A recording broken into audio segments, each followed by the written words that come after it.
ഈ മണിക്കൂറിലെ പ്രധാനപ്പെട്ട വാർത്തകളിലേക്ക് കടക്കുകയാണ്. 9 മണി വാർത്ത തുടങ്ങുന്നു. ആദ്യം തലക്കെട്ടുകൾ. ഷാരോൺ വധക്കേസിൽ വിധി കാത്ത് കേരളം. ഗ്രീഷ്മയും അമ്മാവനും കുറ്റക്കാർ. വിധി പറയുന്നത് നെയ്യാറ്റിൻകര അഡീഷണൽ സെഷൻസ് കോടതി. പരമാവധി ശിക്ഷ ലഭിക്കുമെന്ന പ്രതീക്ഷയിൽ ഷാരോണിന്റെ കുടുംബം.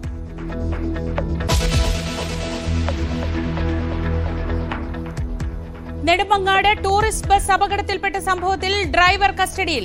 ബസ് അമിത വേഗതയിലായിരുന്നുവെന്ന യാത്രക്കാർ. അപകടത്തിൽപ്പെട്ടത് കാട്ടാക്കടയിൽ നിന്ന് മൂന്നാറിലേക്ക് പോയ സംഘം.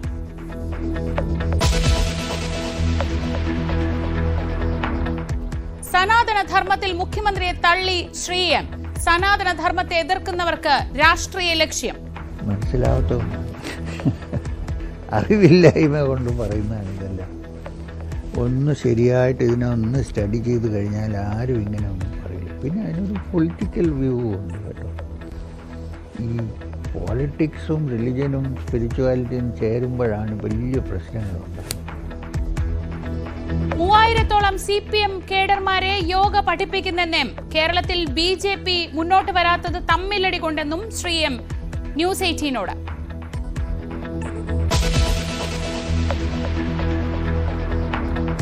IC ബാലകൃഷ്ണനും ND അപ്പച്ചനും ഇന്ന് നിർണായകം. NM വിജയൻ ആത്മഹത്യാ കേസിലെ മുൻകൂർ ജാമ്യാപേക്ഷയിൽ കോടതി വിധി പറയും. ജാമ്യത്തെ എതിർത്ത് പോലീസ്. തെളിവ് നശിപ്പിക്കാൻ സാധ്യതയെന്ന് പ്രോസിക്യൂഷൻ.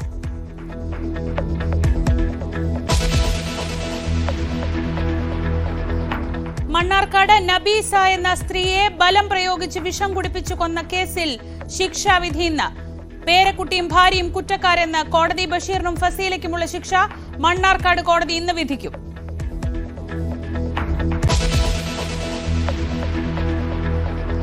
രാജ്യത്തെ നടുക്കിയ RG കർ മെഡിക്കൽ കോളേജ് ബലാത്സംഗ കൊലയിൽ വിധി ഇന്ന്. സുരക്ഷാ ജീവനക്കാരൻ സഞ്ജയ് റോയ് പ്രതി. കൊല്ലപ്പെട്ടത് 31-കാരിയായ junior doctor.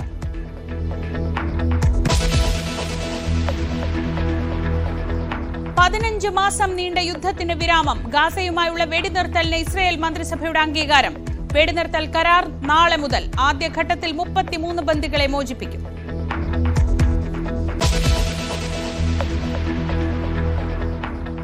ICC champions ട്രോഫിക്കുള്ള Indian ടീമിനെ ഇന്ന് പ്രഖ്യാപിക്കും. അജിത് അഗാർക്കറുടെ അധ്യക്ഷതയിൽ സെലക്ഷൻ കമ്മിറ്റി യോഗം. ഇംഗ്ലണ്ടിനെതിരായ ഏകദിന പരമ്പരയ്ക്കുള്ള ടീമിനെയും ഇന്നറിയാം.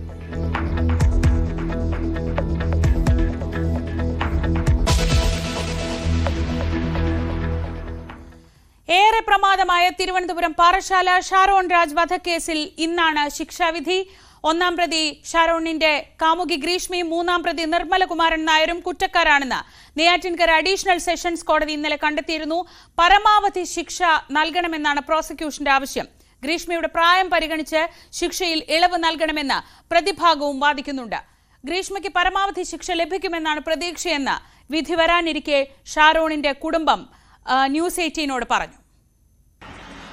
പാറശാല ഷാരോൺ രാജ് വധക്കേസിൽ ഇന്ന് ശിക്ഷാവിധി വരാനിരിക്കുകയാണ്. ഇപ്പോൾ നമ്മോടൊപ്പം ഷാരോൺ രാജിന്റെ സഹോദരൻ ചേരുകയാണ്. ഇന്നിപ്പോൾ ശിക്ഷ വിധിക്കാൻ പോവുകയാണ്. ഇന്നലെ കുറ്റക്കാരിയാണെന്ന് കണ്ടെത്തിയിരുന്നു. എങ്ങനെയാണ് ഒരു പ്രതീക്ഷ? ഞങ്ങൾക്ക് അതായത് നിയമം വഴി കിട്ടാവുന്ന പരമാവധി ശിക്ഷ കിട്ടണമെന്നാണ് ഞങ്ങളുടെ പ്രതീക്ഷ. ഞങ്ങൾക്ക് ബഹുമാനപ്പെട്ട കോടതിയിൽ വിശ്വാസമുണ്ട്.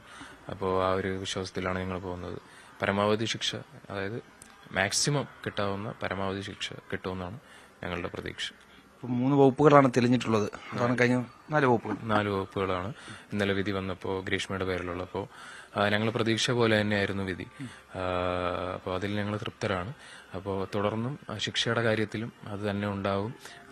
ബഹുമാനപ്പെട്ട കോടതി അത് തന്നെ പ്രവർത്തിക്കുമെന്ന് തന്നെയാണ് ഞങ്ങളുടെ വിശ്വാസം. ഈ അമ്മ സിന്ധുകുമാരിയെ വെറുതെ വിട്ടൊരു നടപടിയുണ്ട്. അപ്പോൾ അതിൽ കഴിഞ്ഞ ദിവസം താങ്കളെ ഉൾപ്പെടെയുള്ളവർ പറയുന്നുണ്ടായിരുന്നു, അതായത് മേൽക്കോടതിയെ സമീപിക്കാനുള്ള ഒരു തീരുമാനമുണ്ട് എന്ന്.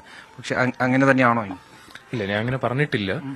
ഇത് പപ്പയാണെന്ന് തോന്നുന്നു. അത് അപ്പോഴത്തുള്ളൊരു വിഷമത്തിന്റെ പുറത്ത് പറഞ്ഞത്. ഞങ്ങൾ അങ്ങനെയൊന്നും പോകുന്നില്ല. കാരണം ഞങ്ങളുടെ ആവശ്യം എന്ന് പറഞ്ഞു കഴിഞ്ഞാൽ ഗ്രീഷ്മേനെ അകത്താക്കുക എന്നുള്ളതായിരുന്നു തുടക്കം മുതലുള്ള ആവശ്യം. പിന്നെ അതിന് കൂട്ടുനിന്നവര് തീർച്ചയായിട്ടും വരണം. ഇപ്പൊ തെളിവുകളുടെ അടിസ്ഥാനത്തിലാണല്ലോ കോടതി വിധി വന്നിട്ടുള്ളത്. അപ്പോൾ അതിന്റെ അടിസ്ഥാനത്തിൽ വന്ന വിധിയിൽ ഞങ്ങൾ തൃപ്തരാണ്. ഇപ്പോൾ ഗ്രീഷ്മയ്ക്ക് 4 സെക്ഷൻസ് വന്നിട്ടുണ്ട്. അതുപോലെ അമ്മാവന് 1 സെക്ഷനാണ് വന്നിട്ടുള്ളത്. അപ്പോൾ അതിൽ ഞങ്ങൾ തൃപ്തരാണ്. അതിനു വേണ്ടിയുള്ള തക്കതായിട്ടുള്ള മാക്സിമം പരമാവധി ശിക്ഷയും കൂടെ കിട്ടിക്കഴിഞ്ഞാൽ ഞങ്ങൾ ഓക്കെ. അപ്പൊ അതുകൊണ്ട് തന്നെ അമ്മയ്ക്കെതിരെ ഈ വെറുതെ വിട്ട നടപടിക്കെതിരെ ചോദ്യം ചെയ്തുകൊണ്ടും മേൽക്കോടതിയെ സമീപിക്കുന്നില്ല എന്ന് തന്നെയാണല്ലേ? ഇല്ലില്ല, അങ്ങനെയുള്ള തീരുമാനങ്ങളൊന്നും എടുത്തിട്ടില്ല. അത് ഞാൻ പറഞ്ഞല്ലോ, അത് ഇന്നലെ പപ്പയ്ക്ക് സത്യം പറഞ്ഞാൽ സുഖമില്ല, സ്ട്രോക്ക് വന്നിട്ട് അങ്ങനെ കുറച്ച് ഇറലവന്റ് ആയിട്ടുള്ള ടോക്സ് ഒക്കെ ഉണ്ട്. അപ്പോൾ ആ ഒരു ഇതിന് മേലെ വന്നതാണ്. തീർച്ചയായിട്ടും അങ്ങനെ വന്നത്. അപ്പോൾ ഞാനും അങ്കിളൊക്കെ ഇന്നലെ സംസാരിച്ചിട്ടുണ്ട്. അപ്പോൾ ഞങ്ങൾ തുടക്കം മുതൽ പറഞ്ഞത് ഞങ്ങളിതിൽ തൃപ്തരാണ്. കാരണം ഞങ്ങളുടെ ആവശ്യം ഗ്രീഷ്മേനെ കൊടുക്കുക, ഇതിൽ കൂട്ടുനിന്നവരെ കൊടുക്കുക. അപ്പോൾ തെളിവുകളുടെ അടിസ്ഥാനത്തിൽ എടുത്തൊരു കോടതിയുടെ വിധിയെ ഞങ്ങൾ പൂർണ്ണമായിട്ട് അംഗീകരിക്കുകയാണ്. തീർച്ചയായും എന്തായാലും പൂർണ്ണ സംതൃപ്തരാണ്. ഇന്നിനി എന്താണ് ശിക്ഷാവിധി എന്നുള്ള കാത്തിരിപ്പ് തന്നെയാണ്. അമ്മയെ വെറുതെ വിട്ട നടപടിയിൽ മേൽക്കോടതി അടക്കം സമീപിക്കുന്ന കാര്യത്തിൽ ഒരു മുന്നോട്ട് തീരുമാനമില്ല. ഗ്രീഷ്മയ്ക്ക് കൃത്യമായ ശിക്ഷ വാങ്ങിച്ചു കൊടുക്കുക എന്നുള്ള ലക്ഷ്യമായിരുന്നു. അത് കോടതി വിധിയിൽ ആ ശിക്ഷ പരമാവധി ശിക്ഷ തന്നെ ലഭിക്കുമെന്നുള്ള ഒരു പ്രതീക്ഷ തന്നെയാണ് ഷാരോൺ രാജിന്റെ സഹോദരൻ വ്യക്തമാക്കുന്നത്. ക്യാമറമാൻ സന്തോഷ് കുമാറിനൊപ്പം MC മിഥുൻ, News 18 തിരുവനന്തപുരം. മിഥുൻ തന്നെ നമ്മളോടൊപ്പം വിശദ വിവരങ്ങളുമായി ചേരുന്നുണ്ട്. മിഥുൻ, കേരളം ഒന്നാകെ ഇന്ന് കാത്തിരിക്കുന്നത് ഷാരോൺ രാജ് എന്ന 22-കാരനെ വിഷം കൊടുത്ത് കൊന്ന കേസിൽ എന്തായിരിക്കും ഗ്രീഷ്മയ്ക്കുള്ള വിധി എന്നറിയാനാണ്, ശിക്ഷാവിധി എന്തെന്നറിയാനാണ്. അതിന് മുന്നോടിയായാണ് മിഥുൻ ഇന്ന് കുടുംബത്തോട് സംസാരിച്ചത്. അല്പം കൂടി ഇന്നലത്തെ ഒരു വികാരത്തിൻ്റെ അതിൽ നിന്ന് മാറി ഇന്ന് കുറേയും കൂടി കൃത്യമായി കാര്യങ്ങൾ പറയുന്നുണ്ട്. ഷിമോൺ ഈ കേസിൽ വളരെ പ്രധാനപ്പെട്ട ഒരു വ്യക്തിയാണ്. ഷിമോണിൻ്റെ ഇടപെടലാണ് ഒരുപക്ഷെ ഒരു സാധാരണ മരണമായി ആളുകൾ കരുതുമായിരുന്ന ഒരു മരണം കൊലപാതകമായിരുന്നു എന്ന് തെളിയുന്നതിൽ പ്രധാന ഘടകമായത്. എന്താണ് ഈ കോടതിയിലേക്ക് പോകും മുമ്പ് അവർ പറയുന്നത്?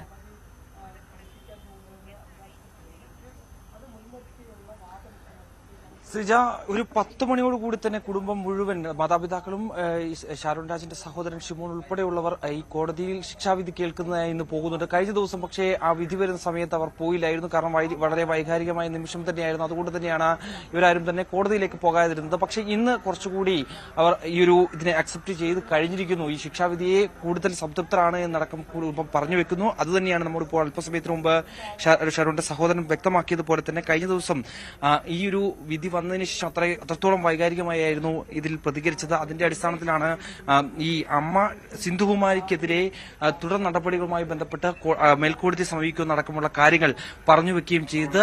എന്നാൽ ഇന്ന് അക്കാര്യത്തിൽ ഒരു വ്യക്തത വരുത്തിയിരിക്കുന്നു.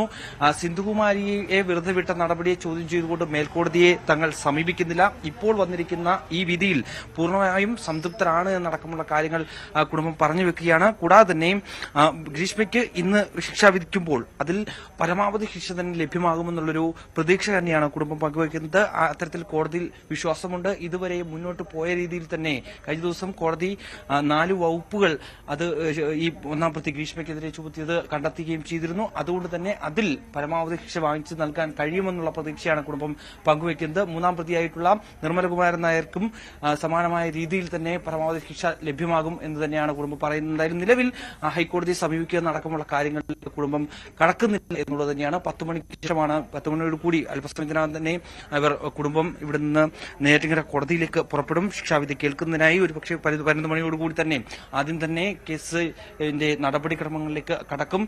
ശിക്ഷാവിധി എന്താണെന്ന് നടക്കുന്ന കാര്യങ്ങളിൽ ഒരു വ്യക്തത വരികയും ചെയ്യും. എന്തായാലും കേരളം കാത്തിരിക്കുന്ന ഒരു കാര്യം തന്നെയാണ്. നമുക്കറിയാം, വളരെ ആസൂത്രണം ചെയ്ത് കൃത്യമായ 6 മാസത്തോളം ആസൂത്രണം ചെയ്ത് നടപ്പിലാക്കിയ ഒരു കൊലപാതകം. ഗ്രീഷ്മ സ്വന്തം കാമുകന് ഈ വിഷം നൽകി കൊലപ്പെടുത്തുന്ന ഒരു സ്ഥിതിവിശേഷം അത് കേരളക്കര കേട്ടതും കണ്ടറിഞ്ഞതും ഈ കുടുംബത്തിന്റെ ഒരു നിശ്ചയദാർഢ്യത്തോടു കൂടിയാണ്. പ്രത്യേകിച്ച് നമ്മളിപ്പോൾ അല്പസമയത്തിന് മുമ്പ് പ്രതികരിച്ച ഷിമോണിന്റെ ആ ഒരു കൃത്യമായ ദൃഢനിശ്ചയത്തോടു കൂടി തന്നെ അദ്ദേഹം ഈ ഒരു കേസുമായി ബന്ധപ്പെട്ട് മുന്നിട്ടിറങ്ങിയില്ലായിരുന്നെങ്കിൽ ഒരുപക്ഷെ ഒരു സാധാരണ കേസായി പോകേണ്ട ഒരു സംഭവമായിരുന്നു. സാധാരണ മരണമായി കണക്കാക്കപ്പെടുന്ന ഒരു സംഭവമാണ്. ഇത്തരത്തിലൊരു കൊലപാതകത്തിന്റെ ചുരുളഴിച്ചുകൊണ്ട് ഗ്രീഷ്മ എന്ന പ്രതിയിലേക്ക് എത്തുകയും പിന്നീട് അതിന്റെ ചുരുളഴിച്ചുകൊണ്ട് കൃത്യമായി ഈ കഷായത്തിലടക്കം പോയിസൺ നൽകി കൊലപ്പെടുത്താൻ ശ്രമിച്ചതാണ് എന്നടക്കമുള്ള കൃത്യമായ ആസൂത്രണം അടക്കം പുറത്തുവരികയും ചെയ്തത്. അങ്ങനെ നീണ്ട 2 വർഷത്തോളം നീണ്ടുനിന്ന ഈ ഒരു നിയമ പോരാട്ടത്തിനൊടുവിലാണ് ഇന്നലെ കോടതി ഈ കുറ്റക്കാരിയാണെന്ന് ഗ്രീഷ്മ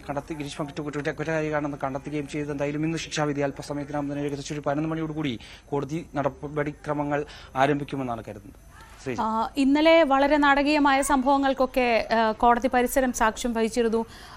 കോടതിയിൽ നിന്ന് ഗ്രീഷ്മയെ ഇറക്കുന്ന സമയത്ത് വലിയ രീതിയിൽ ആ ഒരു തിരക്കുണ്ടാവുകയും തുടർന്ന് ഒരു ശ്വാസ തടസ്സം അനുഭവപ്പെടുന്ന പോലെയൊക്കെ ദൃശ്യങ്ങളിൽ കാണാമായിരുന്നു. പിന്നീട് വൈദ്യപരിശോധനയ്ക്കൊക്കെ വിധേയമാക്കുകയും ചെയ്തു. ഈ സമയത്ത് ഗ്രീഷ്മയുടെ ഒരു പ്രതികരണം അത് വളരെ നിർണായകമാണ്. കാരണം ഇതുവരെയും മാധ്യമങ്ങളോടൊന്നും ഒന്നും പറഞ്ഞിട്ടില്ല.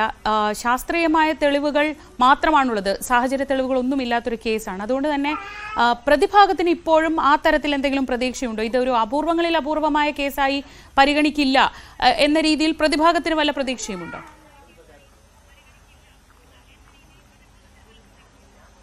സിജ, അങ്ങനെ തന്നെയാണ്. കാരണം നിലവിൽ തെളിഞ്ഞിട്ടുള്ളത് 4 വകുപ്പുകളാണ്. അത് തന്നെയാണ് പ്രോസിക്യൂഷൻ വ്യക്തമാക്കുന്ന പോലെ തന്നെ ഒരു അപൂർവങ്ങളിൽ അപൂർവമായ കേസായി പരിഗണിക്കാതെ മുന്നോട്ട് പോകാൻ സാധിക്കുമ്പോൾ തന്നെ ഒരു വിലയിരുത്തൽ തന്നെയാണ് അവർ മുന്നോട്ട് പോവുകയും ചെയ്യുന്നത്. ഒപ്പം തന്നെ ഇനി എന്താണ് തുടർ നടപടി, ഇന്നത്തെ ശിക്ഷാവിധിക്ക് ശേഷം മേൽക്കോടതി അടക്കമുള്ള കാര്യങ്ങളിലേക്ക് പോവുക എന്നുള്ള കാര്യങ്ങളിലേക്ക് ഇനിയാണ് തീരുമാനമെടുക്കുക. എന്തായാലും കഴിഞ്ഞ ദിവസം ഇവരുടെ പ്രതിഭാഗം വക്കീൽ ഉൾപ്പെടെയുള്ളവർ പറഞ്ഞതുപോലെ തന്നെ പിന്നീട് ശ്രീജ സൂചിപ്പിച്ച പോലെ തന്നെ കോടതിക്ക് പുറത്തേക്ക് ഗ്രീഷ്മയെ കൊണ്ടുപോകുമ്പോഴും ഒക്കെ തന്നെ മാധ്യമങ്ങളുടെ ചോദ്യത്തിനൊന്നും തന്നെ മറുപടി പറയാൻ ഗ്രീഷ്മ തയ്യാറാവുകയും ചെയ്യില്ലായിരുന്നു. ഇനി എന്താണ് മുന്നോട്ട് പോക്ക് അതടക്കമുള്ള കാര്യങ്ങളിൽ ഇന്നൊരു വ്യക്തത വരും. ശിക്ഷാവിധിക്ക് ശേഷം പ്രതിഭാഗം വക്കീൽ മാധ്യമങ്ങളെ കാണുമെന്നാണ് നമുക്ക് മനസ്സിലാക്കാൻ സാധിക്കുന്നത്. അതിൽ ഏതെങ്കിലും തരത്തിൽ ഒരു അപ്പീലിന് മുന്നോട്ട് പോകുമോ, ഈ ശിക്ഷാവിധിയെ ചോദ്യം ചെയ്തുകൊണ്ട് മുന്നോട്ട് പോകുമോ എന്നടക്കമുള്ള കാര്യങ്ങളിൽ ഒരു വ്യക്തത വരികയും ചെയ്യും. എന്തായാലും പ്രോസിക്യൂഷൻ മുന്നോട്ട് വെച്ചിട്ടുള്ള കാര്യങ്ങൾ അത് എല്ലാം തന്നെ കൃത്യമായി തെളിയിക്കാൻ സാധിച്ചിട്ടുണ്ട്. പക്ഷേ സാഹചര്യ തെളിവുകളൊന്നും തന്നെയില്ല,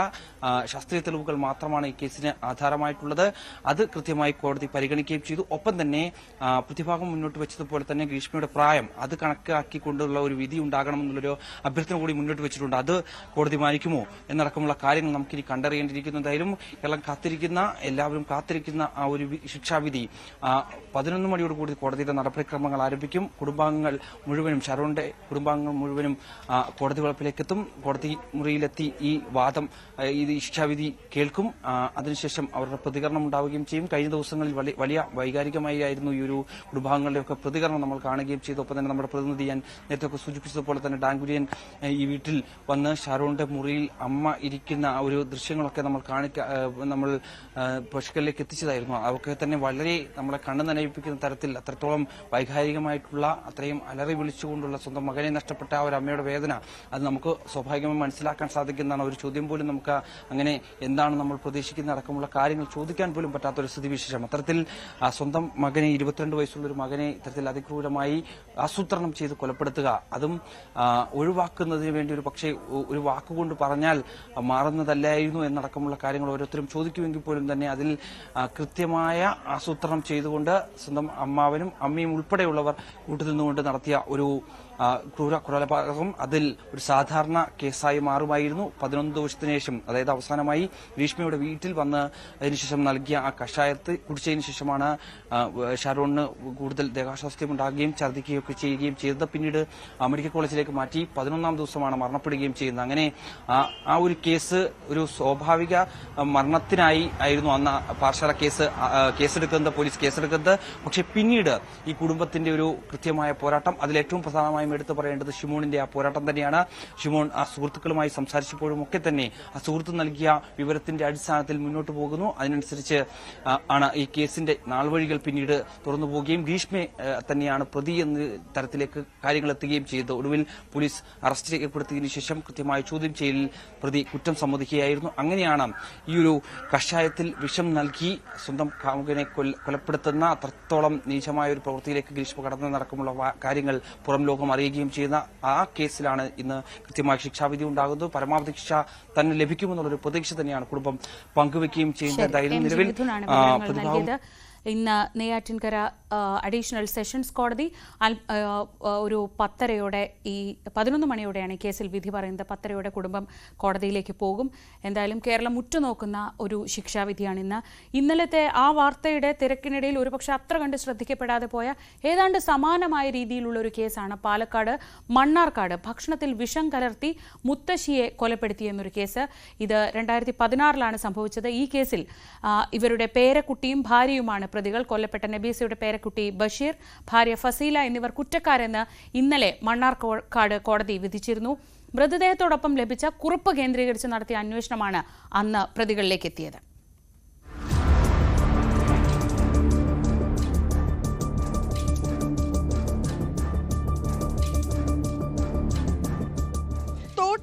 ഈങ്ങാക്കോടൻ നബീസ എന്ന 71-കാരിയെ കൊലപ്പെടുത്തിയ കേസിലാണ് നബീസയുടെ മകളുടെ മകൻ ബഷീർ, ഭാര്യ ഫസീല എന്നിവർ കുറ്റക്കാരെന്ന് മണ്ണാർക്കാട് കോടതി കണ്ടെത്തിയത്. 2016-ലാണ് കേസിനാസ്പദമായ സംഭവം. റമദാൻ നോമ്പ് തുറക്കാനെന്ന വ്യാജേന വീട്ടിലേക്ക് വിളിച്ചുവരുത്തിയായിരുന്നു കൊലപാതകം. ചീരക്കറിയിൽ വിഷം കലർത്തി നൽകിയാണ് പ്രതികൾ ആദ്യ ശ്രമം നടത്തിയത്. ഇത് പാളിയെന്നുറപ്പായതോടെ രാത്രിയിൽ ബലമായി വായിലേക്ക് വിഷം ഒഴിച്ചു നൽകി മരണം ഉറപ്പിച്ചു. ഒരു ദിവസം മൃതദേഹം വീട്ടിൽ സൂക്ഷിച്ച് അടുത്ത ദിവസം റോഡിൽ ഉപേക്ഷിച്ചു. എഴുത്തും വായനയും അറിയാത്ത നബീസയുടെ സഞ്ചിയിൽ നിന്നും കണ്ടെടുത്ത ആത്മഹത്യാക്കുറിപ്പാണ് അന്വേഷണത്തിൽ വഴിത്തിരിവായത്. ആത്മഹത്യയാണെന്ന് വരുത്തി തീർക്കാൻ ഫസീലയാണ് ആത്മഹത്യാക്കുറിപ്പും സ്വിച്ച് ഓഫ് ചെയ്ത മൊബൈലും നബീസയുടെ സഞ്ചിയിൽ വെച്ചത്. മൃതദേഹം റോഡരികിൽ കണ്ട കാര്യം ബഷീർ തന്നെയായിരുന്നു പോലീസിനോട് വിളിച്ചു പറഞ്ഞത്. ബന്ധുക്കളുടെ മൊഴിയിൽ സംശയം തോന്നിയ പോലീസ് കേസ് അന്വേഷണത്തിനെന്ന വ്യാജേന പ്രതികളെ വിളിച്ചുവരുത്തി കസ്റ്റഡിയിലെടുക്കുകയായിരുന്നു. ഈ കേസിൽ 2 പ്രതികളാണുള്ളത്. അതായത് ഒന്നാം പ്രതി ബഷീറും രണ്ടാം പ്രതി ഫസീലയും. ഈ ഒന്നാം പ്രതിയുടെ ഭാര്യയാണ് രണ്ടാം പ്രതി. ഈ കോടതി ഇന്ന് പറഞ്ഞത് ഒന്നാം പ്രതിയെ 302 IPC പ്രകാരവും 201 IPC പ്രകാരവും, അതായത് മർഡറിനും തെളിവ് നശിപ്പിക്കൽ എന്നീ 2 കുറ്റങ്ങൾക്കും കുറ്റക്കാരനാണെന്ന് കണ്ടു. രണ്ടാം പ്രതിയെ 302 IPC പ്രകാരം മറ്റേ കുറ്റക്കാരിയാണെന്ന് കണ്ടിട്ടുണ്ട്. ബന്ധുവിന്റെ മോഷണം പോയ സ്വർണം ഫസീലയിൽ നിന്ന് കണ്ടെടുത്തത് മറ്റുള്ളവരെ അറിയിച്ചതിന്റെ വൈരാഗ്യമാണ് കൊലയിലേക്ക് നയിച്ചത്. തൃപ്പൂണിത്തുറയിൽ പർദ്ദ ധരിച്ചെത്തി മുളകുപൊടി സ്പ്രേ ചെയ്ത് പണവും ആഭരണവും കവർച്ച ചെയ്ത കേസിലും കല്ലേക്കാട് ബ്ലോക്ക് ഓഫീസിന് സമീപത്തെ ഫ്ളാറ്റിൽ നിന്ന് സ്വർണം കവർന്ന കേസിലുമടക്കം പ്രതിയാണ് ഫസീല. ഭർത്തൃപിതാവിനെ കൊലപ്പെടുത്താൻ ശ്രമിച്ച കേസിൽ ഇവർക്ക് നേരത്തെ 5 വർഷം തടവ് ശിക്ഷ വിധിച്ചിരുന്നു.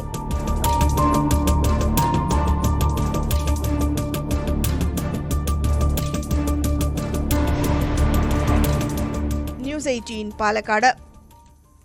രാജ്യത്തെ നടുക്കിയ ആർജിക്കർ മെഡിക്കൽ കോളേജ് ആശുപത്രിയിലെ ബലാത്സംഗ കൊലയിലും ഇന്നാണ് ശിക്ഷാവിധി. ജൂനിയർ ഡോക്ടറാണ് അന്ന് കൊല്ലപ്പെട്ടത്. ആശുപത്രിയിലെ സുരക്ഷാ ജീവനക്കാരനായ സഞ്ജയ് റോയാണ് പ്രതി. വിചാരണ ആരംഭിച്ച് 57 ദിവസങ്ങൾക്ക് ശേഷമാണ് ഈ കേസിൽ വിധി പറയുന്നത്. ER രാകേഷ് വിവരങ്ങളുമായി നാഷണൽ ഡെസ്കിൽ നിന്ന്. രാകേഷ്, രാജ്യത്തെ ഡോക്ടർ സമൂഹത്തെ മുഴുവൻ ഞെട്ടിച്ചു എന്ന് മാത്രമല്ല, പൊതുജനങ്ങളെ പോലും വലിയ രീതിയിൽ ഭീതിയിലാക്കി. ഒരു ജോലി ചെയ്യുന്ന സ്ഥലത്ത് ദീർഘനേരം നീണ്ട ഡ്യൂട്ടിക്ക് ശേഷം വിശ്രമിക്കാൻ പോയൊരു ഡോക്ടറായിരുന്നു അന്ന് കൊല്ലപ്പെട്ടത്. ആ കേസിലാണിപ്പോൾ വിധി. വളരെ വേഗത്തിൽ തന്നെ കേസിൽ വിധി പറയുന്നു എന്ന പ്രത്യേകത കൂടിയുണ്ടല്ലേ? അതെ ശ്രീജ, കാരണം ഈ ആർജിക്കർ സംഭവം, അതായത് ജൂനിയർ ഡോക്ടർ കൂട്ടബലാത്സംഗത്തിനിരയായ സംഭവം രാജ്യത്ത് തന്നെ വലിയ പ്രതിഷേധങ്ങൾക്ക്, ചർച്ചകൾക്കൊക്കെ ഇടവരുത്തിയിരുന്നു. പ്രത്യേകിച്ച് ആശുപത്രിയിൽ സുരക്ഷ, ഡോക്ടർമാരുടെ സുരക്ഷ സംബന്ധിച്ച വലിയ ചർച്ചകളിലേക്ക് വഴിമാറിയ സംഭവമാണ്. ഏതായാലും 66 ദിവസം നീണ്ട വിചാരണ. ഈ പെൺകുട്ടി ക്രൂരമായി കൊല്ലപ്പെട്ട് ബലാത്സംഗത്തിനിരയായി കൊല്ലപ്പെട്ട് 157 ദിവസം പിന്നിടുമ്പോഴാണ് ഈ കേസിൽ ഏതായാലും വിധി വരുന്നത്. സിയാൽദ കോടതിയാണ് ഈ കേസിൽ വിധി പറയുന്നത്. ഈ കേസിലെ ഏക പ്രതി എന്ന് പറയുന്നത് സിവിക് വളണ്ടിയറായ സഞ്ജയ് റോയാണ്. CBI ഈ കേസിനിടെ വാദിച്ചത് അപൂർവങ്ങളിൽ അപൂർവമായ കേസാണ് എന്നാണ്. പ്രത്യേകിച്ച് ശാസ്ത്രീയ തെളിവുകളുടെ അടിസ്ഥാനത്തിലായിരുന്നു പ്രധാനമായും CBIയുടെ വാദം. ഒന്ന്, DNA സാമ്പിളുകൾ, ഒപ്പം തന്നെ ആന്തരിക പരിശോധന ഫലങ്ങൾ, ഇതിനെ ആശ്രയിച്ചുകൊണ്ടായിരുന്നു CBI പ്രധാനമായും വാദം നിരത്തിയത്. മാത്രവുമല്ല, ഈ സംഭവ സ്ഥലത്ത് നിന്ന് കണ്ടെത്തിയ മുടി അത് സഞ്ജയ് റോയുടെയാണെന്ന വാദം CBI നിരത്തുകയുണ്ടായി. മാത്രവുമല്ല, പെൺകുട്ടിയുടെ ഭാഗമായി മൽപ്പിടുത്തമുണ്ടായി. ഇതിനിടയിൽ 5 മുറിവുകൾ, ആഴത്തിലുള്ള മുറിവുകൾ സഞ്ജയ് റോയുടെ ശരീരത്തിലുണ്ട്. ഇത് ബലാത്സംഗത്തിന് തെളിവാണെന്ന് കൂടി CBI വാദിക്കുകയും ചെയ്തിരുന്നു. ഇങ്ങനെ ശാസ്ത്രീയ തെളിവുകൾ നിരത്തിക്കൊണ്ടൊരു വാദമാണ് CBI നിരത്തിയത്. ഇത് കൂടാതെ ബ്ലൂടൂത്ത് ഹെഡ്സെറ്റ് അവിടെ നിന്ന് കണ്ടെത്തിയിട്ടുണ്ട്. ഇത് സഞ്ജയ് റോയുടെ ഫോണിൻ്റെതാണെന്ന് കൂടി CBI വാദിക്കുകയുണ്ടായി. അങ്ങനെ പരമാവധി ശിക്ഷ തന്നെ നൽകണമെന്നൊരു വാദം, അപൂർവങ്ങളിൽ അപൂർവമായ കേസായി പരിഗണിക്കണമെന്ന വാദമാണ് CBI മുന്നോട്ട് വെച്ചിരിക്കുന്നത്. എന്നാൽ പക്ഷേ സഞ്ജയ് റോയ് ഈ കേസിൽ വാദമായി നിരത്തിയിട്ടുള്ളത്, ആദ്യം മുതൽ സഞ്ജയ് റോയ് തെളിവെടുപ്പിനിടെ അടക്കം പരസ്യമായി പറഞ്ഞതാണ് താൻ ഇതിൽ കുറ്റക്കാരനല്ല, മറിച്ച് തന്നെ കുടുക്കുകയായിരുന്നെന്ന വാദം സഞ്ജയ് റോയ് പറഞ്ഞിരുന്നു. വാദത്തിനിടയിലും ആ വാദം തന്നെയാണ് അഭിഭാഷകൻ മുന്നോട്ട് വയ്ക്കുകയും ചെയ്തിട്ടുള്ളത്. ഏതായാലും സിയാൽദ കോടതി ഇന്ന് വിധി പറയുകയാണ്. ഏതായാലും കുടുംബത്തിന്റെ പ്രതികരണം കൂടി ഈ ഘട്ടത്തിൽ വന്നിട്ടുണ്ട്. കുടുംബം വിധി കാത്തിരിക്കുന്നു. വിധി ഏതെങ്കിലും തരത്തിൽ തിരിച്ചടിയായാൽ മേൽക്കോടതിയെ സമീപിക്കും. പ്രത്യേകിച്ച് സുപ്രീം കോടതി വരെ പോകാൻ മടിക്കില്ല. നീതിക്കായി ഏതറ്റവും വരെ പോകുമെന്ന് അവർ വ്യക്തമാക്കുകയും ചെയ്തിട്ടുണ്ട്. ഏതായാലും പശ്ചിമബംഗാൾ രാഷ്ട്രീയത്തിൽ പ്രത്യേകിച്ച് മമതാ ബാനർജിക്ക് ഒരുപക്ഷെ മമത മുഖ്യമന്ത്രിയായ ശേഷം ഏറ്റവും വലിയ പ്രതിരോധത്തിലാക്കിയ സംഭവം കൂടിയാണ് ആർജിക്കർ മെഡിക്കൽ കോളേജിലെ ഈ ബലാത്സംഗ കേസ്. കാരണം വലിയ രീതിയിലുള്ള പ്രതിഷേധങ്ങൾക്ക്, ഡോക്ടർമാരുടെ പ്രതിഷേധങ്ങൾക്ക് ഇത് സാക്ഷ്യം വഹിച്ചിരുന്നു. ഡോക്ടർമാർ പ്രതിഷേധം നടത്തുന്നതിനിടെ ഒരു സംഘം അക്രമികൾ അവിടേക്ക് കടന്നു കയറുകയും ഡോക്ടർമാരെ ആക്രമിക്കുകയും ചെയ്തു. തുടർന്ന് സമരക്കാരുമായി നേരിട്ട് മമതാ ബാനർജിക്ക് തന്നെ ചർച്ച നടത്തേണ്ടി വന്നു. ഇതുകൂടാതെ സുപ്രീം കോടതി വിഷയത്തിൽ ഇടപെടുകയും ഡോക്ടർമാരുടെ സുരക്ഷയ്ക്കായി ഗൈഡ് ലൈൻസ് അവർ പുറത്തിറക്കുകയും ചെയ്തു. അങ്ങനെ ബംഗാളിലെ ആശുപത്രികളിൽ സുരക്ഷ, ഒപ്പം തന്നെ കൂടുതൽ CCTV ക്യാമറകൾ സ്ഥാപിക്കൽ, ഒപ്പം ഇവർക്കുള്ള വിശ്രമമുറികൾ തുടങ്ങിയവ അനുവദിക്കുന്ന സാഹചര്യത്തിലേക്കൊക്കെ കാര്യങ്ങൾ പോവുകയും ചെയ്തു. അങ്ങനെ രാജ്യത്ത് തന്നെ വലിയ ചർച്ചയായ കേസിലാണ് ഇന്ന് ഏതായാലും സിയാൽദ കോടതി വിധി പറയുന്നത്. ശ്രീജ, രാകേഷാണ് വിവരങ്ങൾ നൽകിയത്. രാജ്യത്ത് തന്നെ ശ്രദ്ധയാകർഷിക്കുന്ന മറ്റൊരു വാർത്തയുടെ വിവരങ്ങൾ കൂടി രാകേഷ് നൽകും. അത് മുംബൈയിൽ സെയ്ഫ് അലി ഖാനെ ആക്രമിച്ച സംഭവമാണ്. ഈ പ്രതിയെ പിടികൂടാനാവാതെ ഇപ്പോഴും മുംബൈ പോലീസ് വലയുകയാണ്. ആക്രമണം നടന്ന് 2 ദിവസം കഴിഞ്ഞിട്ടും കാര്യമായ വിവരമൊന്നും പോലീസിന് ലഭിച്ചിട്ടില്ല. രാകേഷ് തുടരുന്നുണ്ട്. രാകേഷ്, പ്രതിയെന്ന് സംശയിക്കുന്ന ഒരാളുടെ പുതിയൊരു ചിത്രം പുറത്തു വന്നിട്ടുണ്ട്. പക്ഷെ അപ്പോഴും ഇത്ര സുരക്ഷയുള്ള, ഇത്രയും ശ്രദ്ധയാകർഷിക്കുന്ന ഒരു മേഖലയിൽ ഇങ്ങനൊരു അക്രമി കടന്നു കയറിയെങ്കിൽ എന്തും സംഭവിക്കാമെന്ന രീതിയിൽ വലിയ വിമർശനങ്ങൾക്ക് ഇടയാക്കുന്നില്ലേ സർക്കാരിനെ സംബന്ധിച്ച്? ശ്രീജ, 54 മണിക്കൂറായി ഇപ്പോൾ സെയ്ഫ് അലി ഖാൻ ആക്രമിക്കപ്പെട്ട്, പക്ഷേ ഒരു തുമ്പും പോലീസിന് ലഭിച്ചില്ല എന്നുള്ളതാണ് പ്രധാനപ്പെട്ട കാര്യം. കാരണം ഇന്നലെ ചില ആളുകളെ കസ്റ്റഡി എടുത്തിരുന്നു. അതിൽ തന്നെ ഒരാളെ അറസ്റ്റ് ചെയ്യുന്ന തരത്തിലുള്ള അഭ്യൂഹങ്ങൾ ആദ്യം ഉണ്ടായിരുന്നു. പക്ഷേ 5 മണിക്കൂർ ഇയാളെ ചോദ്യം ചെയ്തു. അതിനുശേഷം പോലീസ് വിട്ടയക്കുകയാണ് ചെയ്തത്. കാരണം പോലീസ് തന്നെ വ്യക്തമാക്കിയ കാര്യം, ഇയാൾക്ക് ഈ സംഭവവുമായി ബന്ധമില്ല, ക്രിമിനൽ പശ്ചാത്തലമില്ല എന്ന് പോലീസ് വ്യക്തമാക്കി. ഇതുകൂടാതെ സെയ്ഫ് അലി ഖാന്റെ വീട്ടിൽ ചില ജോലികൾക്കായി വന്നിരുന്ന ചില വ്യക്തികളെയും കസ്റ്റഡി എടുത്ത് ചോദ്യം ചെയ്തിരുന്നു. അവർക്കും ഇതിൽ ബന്ധമില്ല എന്നാണ് പോലീസ് വ്യക്തമാക്കിയിട്ടുള്ളത്. ഏതായാലും ഇപ്പോൾ പുതിയ CCTV ദൃശ്യങ്ങൾ ഇന്നലെ രാത്രി പോലീസ് പുറത്തുവിട്ടിട്ടുണ്ട്. അതിൽ കാണുന്നത് ദൃശ്യങ്ങൾ പ്രകാരം പോലീസ് പറയുന്നത് ഇയാൾ സ്ഥിരം അക്രമകാരിയാണ്, ഇത്തരത്തിൽ നിരന്തരം കുറ്റം ചെയ്യുന്ന വ്യക്തിയാണെന്ന കാര്യമാണ് പോലീസ് പറയുന്നത്. കാരണം നിരന്തരം വേഷം മാറിക്കൊണ്ട് പോലീസിനെ കബളിപ്പിക്കാനുള്ള ശ്രമം പ്രതിയുടെ ഭാഗത്ത് നടക്കുന്നുണ്ട് എന്ന വാദം കൂടി ഇപ്പോൾ പോലീസ് നിരത്തുന്നുണ്ട്. കാരണം ആദ്യം പുറത്തു വരുന്ന ഗോവണികൾ ഇറങ്ങി വരുന്ന ദൃശ്യങ്ങളിൽ ഉണ്ടായിരുന്ന ഒരു ടീഷർട്ടായിരുന്നു ഇയാൾ ധരിച്ചിരുന്നെങ്കിൽ ഇപ്പോൾ സ്വാഭാവികമായും മറ്റൊരു അതിനോട് സാമ്യം തോന്നുന്ന വ്യക്തി ഇപ്പോൾ ധരിച്ചിരിക്കുന്നത് ഇളം നീല നിറത്തിലുള്ള ഷർട്ടാണ്. അപ്പോൾ ഇത്തരത്തിൽ പോലീസിനെ കബളിപ്പിക്കാനുള്ള നീക്കം പ്രതിയുടെ ഭാഗത്ത് നടക്കുന്നുണ്ടെന്ന സംശയം ഏതായാലും അന്വേഷണ സംഘത്തിനുണ്ട്. ഏതായാലും 28 സംഘങ്ങളായി തിരിഞ്ഞുകൊണ്ടുള്ളൊരു അന്വേഷണം ഈ ഘട്ടത്തിൽ നടക്കുന്നുണ്ട്. അങ്ങനെ പറയുമ്പോൾ പോലും ഏറ്റവും പ്രധാനപ്പെട്ട കാര്യം, ഈ പ്രതിയെക്കുറിച്ച് ഒരു വിവരവും ലഭിച്ചിട്ടില്ല എന്ന് തന്നെയാണ്. ശ്രീജ സൂചിപ്പിച്ച പോലെ തന്നെ സർക്കാരിനെ പ്രതിരോധത്തിലാക്കുന്നുണ്ട്, പോലീസിനെ പ്രതിരോധത്തിലാക്കുന്നുണ്ട്. രാഷ്ട്രീയമായി തന്നെ വലിയ വിമർശനങ്ങൾ മഹാരാഷ്ട്ര ഭരിക്കുന്ന NDA സർക്കാർ നേരിടുകയും ചെയ്യുന്നുണ്ട്. കാരണം ശിവസേന ഇപ്പോൾ ഇന്ന് മുഖപ്രസംഗം ഈ വിഷയത്തിൽ എഴുതിയിട്ടുണ്ട്. സാമ്നയിലെ മുഖപ്രസംഗം മഹാരാഷ്ട്രയിൽ ക്രമസമാധാന നില തകർന്നു എന്ന് ചൂണ്ടിക്കാണിച്ചുകൊണ്ടാണ്. മാത്രവുമല്ല, ബോളിവുഡ് താരങ്ങൾ താമസിക്കുന്ന പ്രധാനപ്പെട്ട മേഖലയിലാണ് ഈ ആക്രമണം നടന്നത്. പല ബോളിവുഡ് താരങ്ങളും മുംബൈയിലെ സുരക്ഷയെക്കുറിച്ചുള്ള ആശങ്ക കഴിഞ്ഞ ദിവസം ഉന്നയിക്കുകയും ചെയ്തിരുന്നു. അത്തരത്തിൽ സർക്കാരും പോലീസും ഈ ഘട്ടത്തിൽ പ്രതിരോധത്തിലാണ്. അതുകൊണ്ട് തന്നെ ഏത് വിധേനയും പ്രതിയെ പിടികൂടാനുള്ള ശ്രമങ്ങൾ ഊർജിതമായി ഒരു വശത്ത് തുടരുകയും ചെയ്യുന്നുണ്ട്. രാകേഷാണ് വിവരങ്ങൾ നൽകിയത് നാഷണൽ ഡെസ്കിൽ നിന്ന്. മറ്റു വാർത്തകളിലേക്ക് നമുക്ക് മടങ്ങിയെത്താം ഇടവേളയ്ക്ക് ശേഷം. എറണാകുളത്തെ ചേന്നമംഗലത്തുണ്ടായ കൂട്ടക്കൊലപാതകത്തിൽ പ്രതി ഋതുവിനെ കസ്റ്റഡിയിൽ വാങ്ങി ചോദ്യം ചെയ്യാൻ police Paravur judicial 1ാം class magistrate കോടതിയിൽ കസ്റ്റഡി അപേക്ഷ നൽകും. അയൽവാസികളെ ആയ 3 പേരെ ക്രൂരമായി കൊലപ്പെടുത്തിയ കേസിൽ ഋതുവിനെ 2 ആഴ്ചത്തേക്ക് റിമാൻഡ് ചെയ്തിരുന്നു. ഇതിനിടെ ചികിത്സയിൽ കഴിയുന്ന ജിത്തിന്റെ ആരോഗ്യനില ഗുരുതരമായി തുടരുകയാണ്. ആജ്ഞ രവീന്ദ്രൻ വിവരങ്ങളുമായി കൊച്ചിയിൽ നിന്ന്. ആജ്ഞ, ഈ ജിതിന്റെ ചികിത്സയ്ക്കായി ഇന്നലെ പഞ്ചായത്ത് അധികൃതരൊക്കെ ഒരു പൊതുജനങ്ങളുടെ സഹായം അഭ്യർത്ഥിച്ചു വന്നിരുന്നു. ജിതിന്റെ ആരോഗ്യനില ഇപ്പോൾ എങ്ങനെയുണ്ട്? ഈ സഹായ അഭ്യർത്ഥന എത്രത്തോളം ഫലപ്രദമായിട്ടുണ്ട്?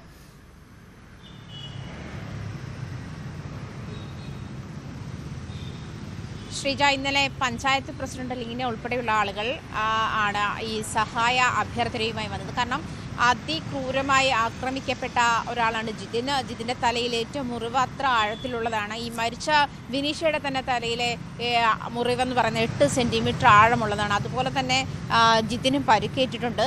ഗുരുതരമായി തന്നെ നില തുടരുകയാണ്. അതുകൊണ്ട് അടിയന്തര ശസ്ത്രക്രിയ വേണം. അതിന് വലിയ ചിലവുണ്ട്. ആ തുക കണ്ടെത്താൻ വേണ്ടിയാണ് പഞ്ചായത്ത് അധികൃതരുടെ നേതൃത്വത്തിൽ ഇങ്ങനെ ഒരു ഉദ്യമത്തിൽ സുമനസ്സുകളുടെ സഹായം തേടിയെത്തിയിരിക്കുന്നത്. അത് മാത്രമല്ല, ആ ഒരു ഇതിൻ്റെ ഗൂഗിൾ പേയിലേക്കോ അതല്ലെങ്കിൽ സഹായം അഭ്യർത്ഥിക്കാൻ നമ്പറുമൊക്കെ അവർ ഷെയർ ചെയ്യപ്പെടുന്നുണ്ട്. അതിൻ്റെ പുരോഗതി എത്രത്തോളം ഉണ്ട് എന്നറിയാനിരിക്കുന്നേ ഉള്ളൂ. മാത്രമല്ല, ഇന്നലെ VD സതീശൻ പ്രതിപക്ഷ നേതാവ് അവിടെ സന്ദർശിച്ചപ്പോൾ പ്രതിപക്ഷ നേതാവ് ഇക്കാര്യത്തിൽ സഹായത്തിനായി സർക്കാരിനെ സമീപിക്കും, അല്ലെങ്കിൽ സർക്കാരിൻ്റെ മുന്നിലേക്ക് ഈ ഒരു കാര്യം വയ്ക്കും. ഇതിൻ്റെ ശസ്ത്രക്രിയയ്ക്ക് ആവശ്യമായ തുക നൽകാനുള്ള ആവശ്യം സർക്കാരിൻ്റെ മുന്നിലേക്ക് വയ്ക്കും. സർക്കാർ സഹായിച്ചില്ലെങ്കിൽ അത് സ്വന്തം നിലയ്ക്ക് കണ്ടെത്തുമെന്നും VD സതീശൻ പറഞ്ഞിട്ടുണ്ട്. എന്തായാലും ജിതിൻ്റെ നില അതീവ ഗുരുതരമായി തുടരുകയാണ് എന്ന് തന്നെയാണ് മനസ്സിലാക്കാൻ കഴിയുന്നത്. ഋതുവിന്റെ കാര്യത്തിലാണ്. ഈ ഋതുവിനെ ഇപ്പോൾ കസ്റ്റഡി അപേക്ഷ നൽകാൻ തീരുമാനിച്ചിട്ടുണ്ട്. ഋതുവിനെ പോലെ ഒരാൾ എങ്ങനെ പുറത്തു കറങ്ങി നടന്നു എന്നതിനു കൂടി ഒരുപക്ഷെ പോലീസ് ഉത്തരം പറയേണ്ടി വരില്ലേ?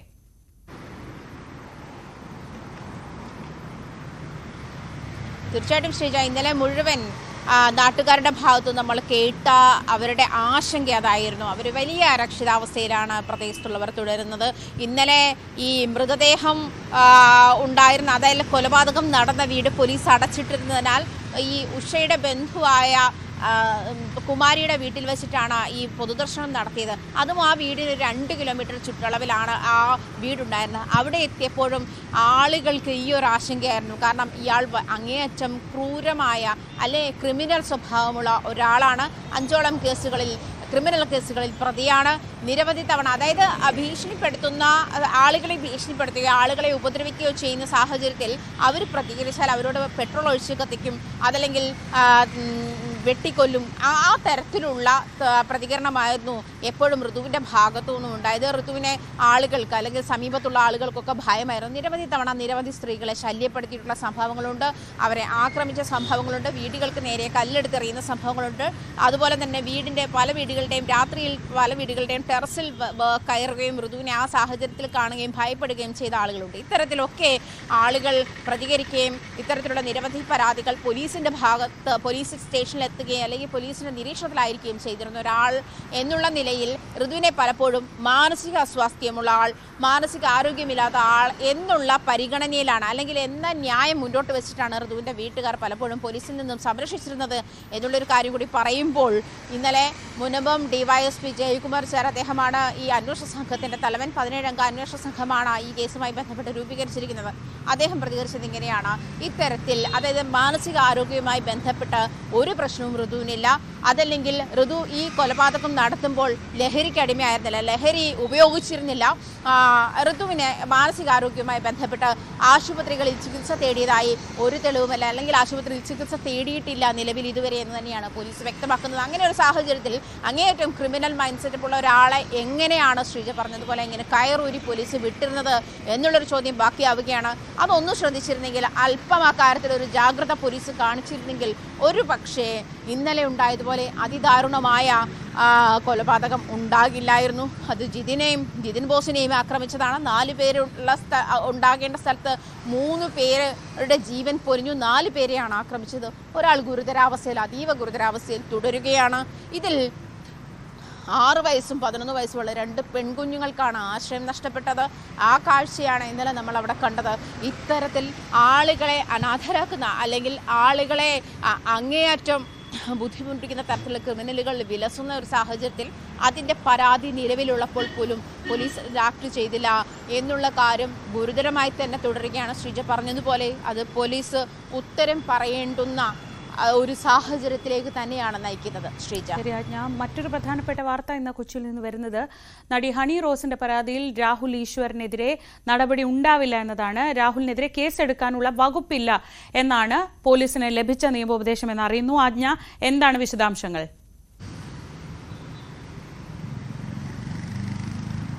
ശ്രീജാത്, ബോബി ചെമ്മണൂരിന്റെയും രാഹുൽ ഈശ്വറിന്റെയും കേസുകൾ തമ്മിൽ വ്യത്യസ്തമാണ്. അങ്ങേയറ്റം ബോബി ചെമ്മണൂർ നടത്തിയതുപോലെ സമൂഹ മാധ്യമങ്ങളിലൂടെ നിരന്തരം ലൈംഗിക അധിക്ഷേപങ്ങൾ നടത്തുകയോ അല്ലെങ്കിൽ ലൈംഗിക ഉദ്ദേശത്തോടു കൂടി പെരുമാറുകയോ ചെയ്യുന്ന ഒരു പരാതി രാഹുൽ ഈശ്വറിനെതിരെ ഇല്ല. ആ ഒരു പരാതിയിൽ അതുകൊണ്ട് ഇത് തമ്മിൽ കമ്പാരിസൺ പറ്റില്ല എന്നുള്ള നിയമോപദേശമാണ് ലഭിച്ചത്.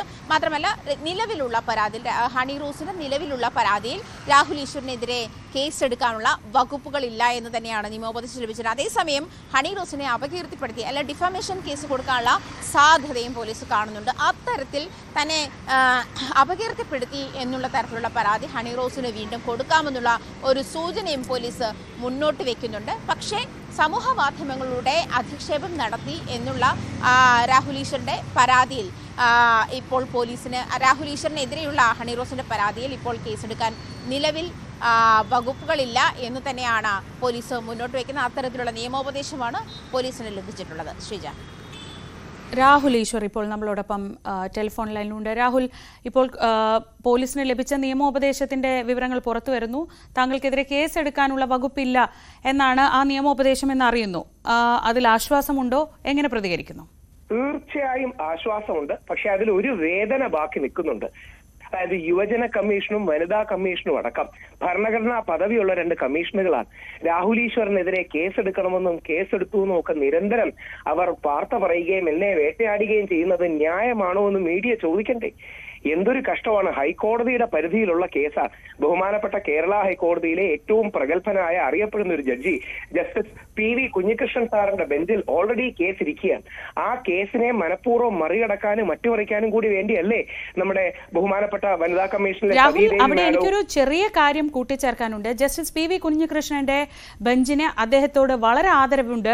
അദ്ദേഹം കഴിഞ്ഞ ദിവസം നടത്തിയ പരാമർശങ്ങൾ, ബോബി ചെമ്മണ്ണൂരിന് ജാമ്യം കൊടുത്തുകൊണ്ടുള്ള കേസിൽ നടത്തിയ പരാമർശങ്ങൾ വളരെ വളരെ ശ്രദ്ധേയമാണ്. അത് നിങ്ങൾക്ക് മറ്റൊരാളുടെ ശരീരത്തെ പറ്റി അഭിപ്രായം പറയേണ്ട കാര്യമില്ല എന്നതാണ്. ആ ശരീരത്തെ പറ്റി അഭിപ്രായം പറയുന്നത് പോലെ തന്നെയാണ് ആ ശരീരത്തിൽ ധരിക്കുന്ന വസ്ത്രത്തെ പറ്റി അഭിപ്രായം പറയുന്നതും. മാഡം ശ്രദ്ധിച്ചോന്നറിയില്ല, ഒരു നിയമ വിദ്യാർത്ഥി നിലയിൽ ഞാൻ ആ വിധിന്യായം കാണാതെ പഠിച്ചു. ആ കാണാതെ പഠിച്ച വിധിന്യായത്തിൽ എവിടെയും വസ്ത്രധാരണത്തെ പരാമർശിച്ചിട്ടില്ല. ശരീരത്തെ പരാമർശിക്കുന്നുണ്ടല്ലോ രാഹുൽ. അതെ, ആയിക്കോട്ടെ, ശരീരത്തെ അല്ലല്ലോ ഞാൻ പറയുന്നു. ഹണി റോസിന്റെ വസ്ത്രധാരണത്തെ ശരീരത്തിൽ ഇടുന്നതല്ലേ വസ്ത്രം? പാടില്ല. ആയിക്കോട്ടെ, അതുകൊണ്ടെന്താ? അപ്പൊ നിങ്ങൾ വസ്ത്രധാരണത്തെ പറയുമ്പോൾ നിങ്ങൾ പറയുന്നത് ശരീരത്തെ തന്നെയാണ്. ശരീരവും വസ്ത്രവും വേറെയല്ലേ? പക്ഷേ ശരീരത്തെ ബോഡി ഷെയ്മിംഗ് പാടില്ല. ബോഡി ഷെയ്മിംഗ് എന്ന് പറയുന്നത് രാഹുൽ, നിങ്ങൾ ഇതുപോലെ വസ്ത്രം ധരിക്കരുത്. രാഹുൽ, ഞാനിപ്പോൾ സാരി ഉടുത്താണ് നിൽക്കുന്നത്. നിങ്ങൾ ഇതുപോലത്തെ സാരി ഉടുക്കരുത് എന്ന് പറയുമ്പോൾ അതിനർത്ഥം എന്റെ ശരീരത്തെ തന്നെയാണ് താങ്കൾ ഉദ്ദേശിക്കുന്നത് എന്നതാണ്. മാഡം, സാരി മാഡം ഉടുക്കണം, പക്ഷേ അല്ലെങ്കിൽ എല്ലാവരും സാരി മഹത്തരമായ ഡ്രസ്സാണ്. പക്ഷേ ടിപ്പ് ബെർസാ പാനിയിൽ രവീന ടണ്ടൻ ധരിക്കുന്ന രീതിയിൽ സാരി ധരിച്ച് ഒരു പൊതുപരിപാടിയിൽ ഇനോഗ്രേറ്റ് ചെയ്യാൻ വരരുത്. അത് മാത്രമേ പറയൂ. അവിടെ രാഹുൽ ഉദ്ദേശിക്കുന്ന ആ ശരീരത്തെ തന്നെയാണ്, സംശയമില്ലല്ലോ. അവിടെ ഞാൻ ഉദ്ദേശിക്കുന്ന അവരുടെ വസ്ത്രധാരണ രീതിയാണ്. ഓവർ എക്സ്പോസിംഗ് ആയ പാറ്റേണിനെയാണ്. അവിടെ ശരീരം എക്സ്പോസ്ഡ് ആവുന്നു എന്നതല്ലേ രാഹുലിന്റെ കൺസേൺ? മാഡം, ആ ശരീരത്തെ എക്സ്പോസ് ചെയ്യാൻ, അതായത് സ്വന്തം ബോഡിയെ സ്വയം ഷെയിം ചെയ്യാൻ വേണ്ടി ഒരു വ്യക്തി അങ്ങനെ വസ്ത്രം, അല്ലെങ്കിൽ ഒരു വ്യക്തിയും, അത് രാഹുലിനാണ് ഷെയിം, അവർക്കത് ഷെയിം അല്ല രാഹുൽ. അതെങ്ങനെ മാഡം? ലൈംഗികോദ്ദീപകമായ സെക്ഷുവലി കളേർഡ് റിമാർക്സ് പറഞ്ഞാൽ അത് തെറ്റല്ലേ? അപ്പൊ സെക്ഷുവലി കളേർഡ് ആയ രീതിയിൽ വസ്ത്രം ധരിച്ചാൽ അതും തെറ്റല്ലേ? അത് രാഹുലിനല്ലേ സെക്ഷുവലി കളേർഡ് ആവുന്നത്, അവർക്കത് അങ്ങനെ അല്ലെങ്കിലോ? ഇനി ദയവായി ഒന്ന് ശ്രദ്ധിക്കുക. മാഡം പറഞ്ഞ പോയിന്റ് വളരെ പ്രസക്തമാണ്. ഞാൻ റേസ് ചെയ്യുന്ന പോയിന്റ്, അതായത് കുഞ്ഞികൃഷ്ണൻ സാറിന്റെ വിധിയിൽ വളരെ വ്യക്തമായി പറയുന്നത് അപ്പിയറൻസ്, ബോഡി ഷെയ്മിംഗ്, സ്ലിം ആണ്, മെലിഞ്ഞതാണ്, വെളുത്തതാണ്. ആ വിധിന്യായത്തിൽ വസ്ത്രധാരണം പരാമർശിച്ചിട്ടില്ല എന്നുള്ളത് വളരെ പ്രസക്തമായി കാണേണ്ട ഒരു പോയിന്റാണ്. എന്തായാലും അദ്ദേഹത്തിന്റെ മനസ്സിൽ ഈ സാമൂഹിക സംവാദങ്ങളെല്ലാം ഉണ്ടാവുമല്ലോ. അടക്കമുള്ള ജഡ്ജിയും കോടതിയും ഇതെല്ലാം കേൾക്കുമല്ലോ. എന്തായാലും ഇപ്പൊ നമുക്ക് കിട്ടിയിട്ടുള്ള വിവരം പോലീസിന് ലഭിച്ച നിയമോപദേശമാണ്. ഇത് കോടതിക്ക് മുന്നിൽ എത്തേണ്ടതുണ്ട്. അവിടെ കഴിഞ്ഞ ദിവസത്തെ ഈ ഒരു പരാമർശം മനസ്സിൽ വെച്ചുകൊണ്ടാണെങ്കിൽ രാഹുലിന് അല്പം പ്രശ്നം ഉണ്ടാവില്ലേ? അല്ല, എന്റെ ഏക പ്രശ്നം എന്താ അറിയാമോ? രാഹുൽ ഈശ്വറിന് പോകാൻ ഒരു പുരുഷ കമ്മീഷൻ ഇല്ല. വനിതാ കമ്മീഷൻ എന്നെ വേട്ടയാടുന്നു, യുവജന കമ്മീഷൻ എന്നെ വേട്ടയാടുന്നു. ഇവരെല്ലാം രാഹുൽ ഈശ്വറിനെതിരെ കേസെടുക്കണം, അറസ്റ്റ് ചെയ്യണം എന്ന് പറയുന്നു. ഓർക്കുക, ഇത് സാധാരണ രാഷ്ട്രീയക്കാരല്ല. അതായത് ഭരണഘടനാ പദവിയാണ് കമ്മീഷൻ എന്ന് പറഞ്ഞാൽ. കമ്മീഷൻ എന്ന് പറഞ്ഞാൽ കോടതിയാണ്. ഈ സിവിൽ കോടതിയുടെ അധികാരങ്ങളുള്ള കമ്മീഷൻ എന്ന് പറയുന്ന സതീദേവി മാഡത്തെ പോലെ മുതിർന്ന ഒരു രാഷ്ട്രീയ നേതാവ്, ഷാജറിനെ പോലെ വളരെ പ്രാഗൽഭ്യം തെളിയിച്ചൊരു യുവ നേതാവ് അടക്കം പത്രസമ്മേളനം വിളിച്ച് രാഹുൽ ഈശ്വറിനെ വേട്ടയാടണം അല്ലെങ്കിൽ രാഹുൽ ഈശ്വറിനെ അറസ്റ്റ് ചെയ്യണമെന്ന് പറയുന്നത് ഒരു വ്യക്തിയായ എനിക്ക് എത്രമാത്രം ഡാമേജ് ഉണ്ടാക്കുക. പക്ഷേ രാഹുൽ തെറ്റ് ചെയ്തിട്ടില്ലെങ്കിൽ രാഹുലിന് അതിൽ വിഷമിക്കേണ്ട കാര്യമില്ലല്ലോ. ഞാൻ ചോദിക്കുന്നത് ഇപ്പോഴും രാഹുൽ അന്ന് പറഞ്ഞ കാര്യങ്ങളിൽ ഉറച്ചു നിൽക്കുകയാണോ? ചോദിച്ചോട്ടെ. അല്ല, ഒരു 100% ഇനി എനിക്കെതിരെ എന്നെ അറസ്റ്റ് ചെയ്ത് ജയിലിൽ ഇട്ടാൽ പോലും ഹണി റോസിനെതിരെയുള്ള വിമർശനം 1 ഇഞ്ച് കൂടുകയോ കുറയുകയോ ചെയ്യില്ല.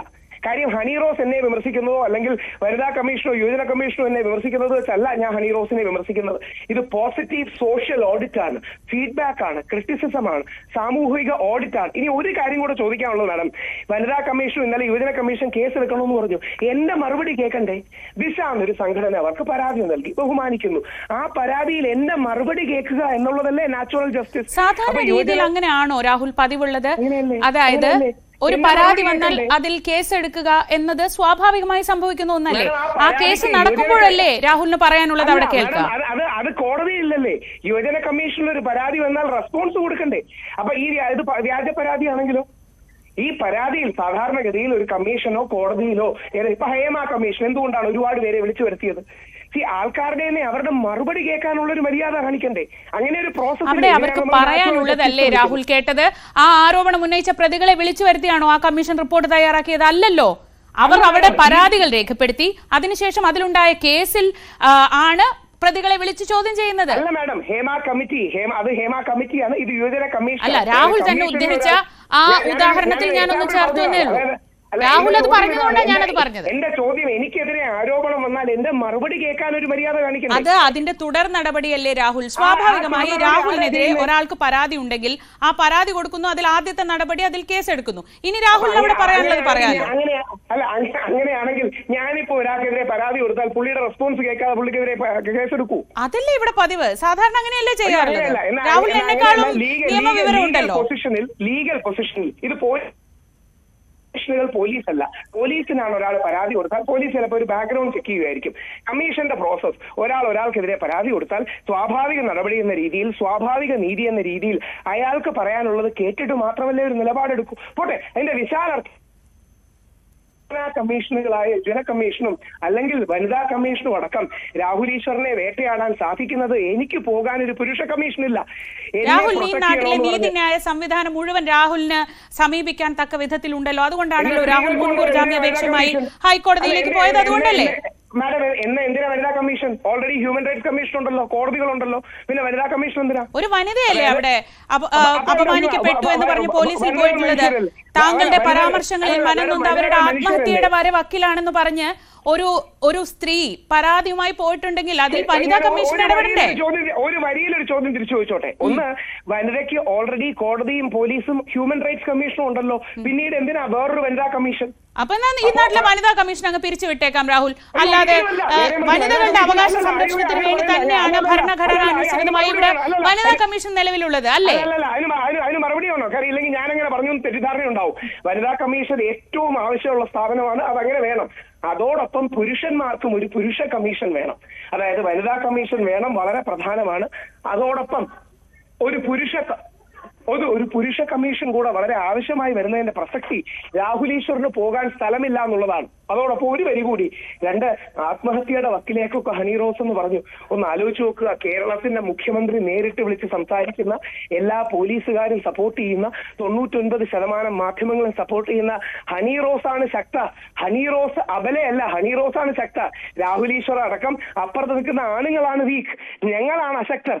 മറുഭാഗത്ത് കേരളത്തിന്റെ സർവശക്തനായ മുഖ്യമന്ത്രി അടക്കം വ്യക്തിപരമായി ഫോണിൽ വിളിച്ച് അങ്ങോട്ട് സംസാരിക്കുന്ന, നവീൻ ബാബുവിന്റെ വീട്ടിൽ വിളിച്ചിട്ടില്ല എന്നുള്ള വിമർശനം ഞാൻ ഉന്നയിക്കുന്നില്ല, പക്ഷേ അങ്ങോട്ട് വിളിച്ച് സംസാരിക്കുന്ന ഹണി റോസ് ആണ് അതിശക്തിയായ വ്യക്തി. മറുഭാഗത്ത് നിൽക്കുന്ന പുരുഷന്മാരാണ് പലപ്പോഴും അശക്തർ. ഇത് ഈ കേസിലല്ല, എല്ലാ കേസിലും ഉണ്ട്. അതുകൊണ്ട് പോലീസിന് അങ്ങനെ ഒരു നിയമോപദേശം കിട്ടിയതിൽ വളരെ സന്തോഷമുണ്ട്. ഏകയുള്ള റിക്വസ്റ്റ്, പുരുഷ കമ്മീഷനെ കുറിച്ച് കൂടി നമ്മൾ ചിന്തിക്കേണ്ട ഒരു അവസരം. അതിനുള്ള നടപടികളുമായിട്ട് രാഹുലിന് വലിയൊരു ആരാധക വൃന്ദമുണ്ട്. ഇപ്പൊ നമ്മൾ ഈ ചർച്ചയൊക്കെ നടക്കുമ്പോൾ എപ്പോഴും കാണുന്നതാണല്ലോ, രാഹുൽ പറയുന്ന വാദങ്ങളെ ന്യായീകരിച്ച് ഒരുപാട് പേർ വരാറുണ്ട്. അപ്പൊ അത്തരത്തിലുള്ള ആളുകളെ കൂട്ടി അങ്ങനെ ഒരു കാര്യം ആലോചിക്കാവുന്നതാണ്. പക്ഷേ അതിന്റെ ഒരു കാര്യം, ഒരു വരി കൂടി പറയാൻ എനിക്ക് സന്തോഷം തരണം. കേരള സംസ്ഥാന ഗവൺമെന്റിന്റെ അല്ല, CPM ഭരിക്കുന്ന കേരള സംസ്ഥാന ഗവൺമെന്റിന്റെ യുവജന കമ്മീഷന്റെ ഒരു അംഗം ഇന്നലെ ബഹുമാനപ്പെട്ട മുഖ്യമന്ത്രിക്ക് പുരുഷ കമ്മീഷൻ വേണം എന്ന റിക്വസ്റ്റ് ഔദ്യോഗികമായി ഫോർവേഡ് ചെയ്തിട്ടുണ്ട്. അത് വളരെ പോസിറ്റീവായ ഒരു കാര്യമാണ്. രാഹുൽ ഈശ്വർ അല്ല, ഒന്നുകൂടെ പറയുന്നു, CPMന്റെ ഭാഗമായി നിൽക്കുന്ന, CPMന്റെ മെമ്പറായ ഒരു വ്യക്തി അടക്കം ഇന്നലെ ബഹുമാനപ്പെട്ട മുഖ്യമന്ത്രിക്ക് അത്തരം കാര്യങ്ങൾ റേസ് ചെയ്തിട്ടുള്ളത് വളരെ പോസിറ്റീവായ കാര്യമാണ്. അത്തരം കാര്യങ്ങൾ കൂടി ഹൈലൈറ്റ് ചെയ്യാൻ നമുക്ക് കഴിയണം എന്ന് ഞാൻ റാപ്പ് അപ്പ് ചെയ്യാൻ ഒരൊറ്റ കാര്യം ചോദിക്കുകയാണ്. ജസ്റ്റ് കഴിഞ്ഞ ദിവസം ബോബി ചെമ്മണ്ണൂരിന്റെ ജാമ്യാപേക്ഷയിൽ ഉണ്ടായ വാദവും അതിനുണ്ടായ വിധി പകർപ്പ് എന്തായാലും രാഹുൽ കാണാതെ പഠിച്ചു എന്ന് പറഞ്ഞു.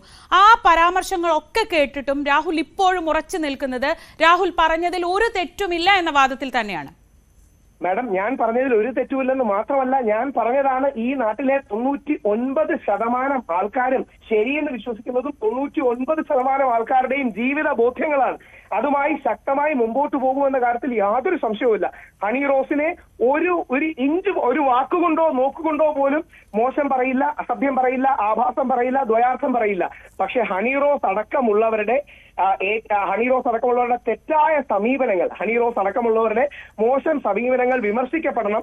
അത്തരം കാര്യങ്ങൾ വേണം. ഇനി ഒറ്റ വരി കൂടി പറയാൻ എനിക്ക് അവസരം തരണം. ഷെനിൻ എന്നാണ് നമ്മുടെ യുവജന ക്ഷേമ ബോർഡിന്റെ പ്രതിനിധി മുഖ്യമന്ത്രിക്ക് അയച്ചത്. നമ്മുടെ ഒരു മുഖ്യധാരാ മാധ്യമങ്ങളും വലിയ വാർത്തയൊന്നും ആക്കിയില്ല. ഓർക്കുക, വെളിയിൽ അല്ല, സംസ്ഥാന സർക്കാരിന്റെ അധികാര കേന്ദ്രത്തിന്റെ ഭാഗമായിരിക്കുന്ന ഷെനിൻ എന്ന് പറയുന്ന വ്യക്തി ബഹുമാനപ്പെട്ട മുഖ്യമന്ത്രിക്ക് ഒരു പുരുഷ കമ്മീഷൻ വേണമെന്ന് ഓൾറെഡി ആവശ്യം ഉന്നയിച്ചു. ഇത്ര പ്രത്യേകത എന്താണ് രാഹുൽ? എനിക്ക് വേണമെങ്കിൽ വേറൊരു കമ്മീഷൻ വേണമെന്ന് പറഞ്ഞ് ഞാനൊരു കത്ത് കൊടുത്താൽ അതിപ്പോ വലിയ വാർത്തയാണെന്ന് നമുക്ക് എങ്ങനെ നിർബന്ധം പിടിക്കാൻ പറ്റും? വേറെ എല്ലാവർക്കും കമ്മീഷൻ ഉണ്ട് മാഡം. ഞങ്ങൾ ആണുങ്ങൾക്കേ കമ്മീഷൻ ഇല്ലാതുള്ളൂ. കുട്ടികൾക്ക് ബാലാവകാശ കമ്മീഷൻ ഉണ്ട്, സ്ത്രീകൾക്ക് വനിതാ കമ്മീഷൻ ഉണ്ട്, എല്ലാവർക്കും കമ്മീഷൻ ഉണ്ട്. രാഹുൽ ഇങ്ങനെ അഭിപ്രായം പറയാൻ കഴിയുന്ന ഒരു സമൂഹത്തിൽ രാഹുൽ ദുർബലനാണെന്ന് ദയവ് ചെയ്ത് പറയരുത്. അത് കേൾക്കുന്നവർ ചിരിക്കില്ലേ? മാഡം, ദുർബലനാണെന്നുള്ളതിന്റെ ഒരു തെളിവ് പറഞ്ഞോട്ടെ. ഒരു തെളിവ്, അതായത് ഈ DGPയോടാണ് റിപ്പോർട്ട് ചോദിച്ചത്. DGPക്ക് 2.5 മാസം മുമ്പാണ് നിവിൻ പോളി എന്ന് പറയുന്ന മലയാളത്തിലെ ഏറ്റവും പ്രമുഖ താരം പരാതി കൊടുത്തത്. നിവിൻ പോളി മീഡിയയിലല്ല, ഒഫീഷ്യലി എഴുതി പരാതി കൊടുത്തു. അദ്ദേഹത്തിനെതിരെ ഗൂഢാലോചനയുണ്ട്, അത് അന്വേഷിക്കണമെന്ന്.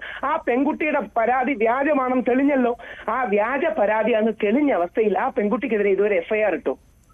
താങ്കൾ ദയവായി ചോദിക്കേണ്ട ചോദ്യമാണ്. അതായത് നിവിൻ പോളിയുടെ ഒഫീഷ്യൽ കംപ്ലൈന്റ് കേരള പോലീസിന്റെ DGPക്ക് കൊടുത്തു. നമ്മളെല്ലാം കണ്ട വാർത്തയാണ്.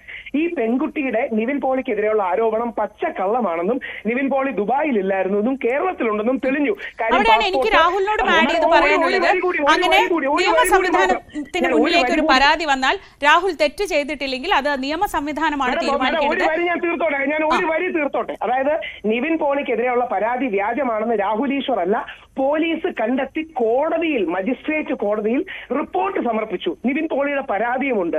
ആ പെൺകുട്ടിക്കെതിരെ FIR ഇടാത്തത്. ഞാൻ ചോദിക്കുന്നത്, അങ്ങനെയെങ്കിൽ രാഹുലിന് ഈ പുരുഷന്മാരുടെ ഒക്കെ ഒരു പ്രതിനിധി, ഇങ്ങനെ ഉപദ്രവിക്കപ്പെടുന്ന അല്ലെങ്കിൽ ഇത്തരത്തിൽ വ്യാജമായി കുരുക്കപ്പെടുന്ന പുരുഷന്മാരുടെ ഒക്കെ പ്രതിനിധി എന്ന നിലയ്ക്ക് രാഹുലിന് ഒരു പരാതി കൊടുക്കാം. അതിനുള്ള സംവിധാനം ഇന്നാട്ടിലുണ്ടല്ലോ.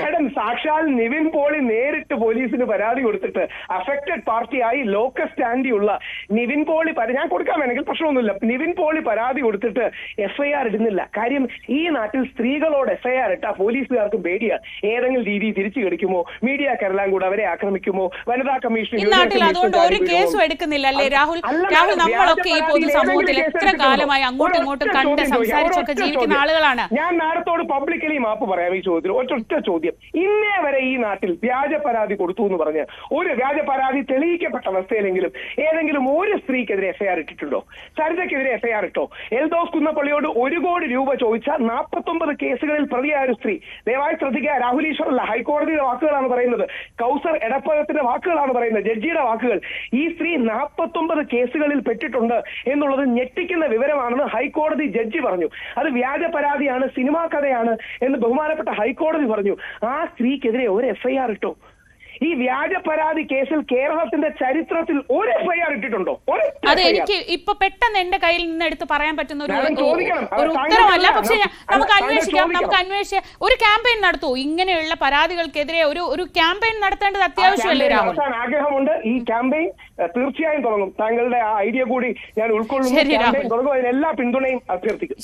ശരി, വളരെ നന്ദി പ്രതികരിച്ചത്. എന്തായാലും തൽക്കാലം നമുക്ക് ലഭിക്കുന്ന വിവരം അനുസരിച്ച് രാഹുൽ ഈശ്വറിനെതിരെ കേസ് എടുക്കേണ്ട കാര്യമില്ല, അല്ലെങ്കിൽ അതിനുള്ള സാഹചര്യം ഇല്ല എന്നൊരു റിപ്പോർട്ടാണ്, എന്നൊരു നിയമോപദേശമാണ് കിട്ടിയിട്ടുള്ളത്.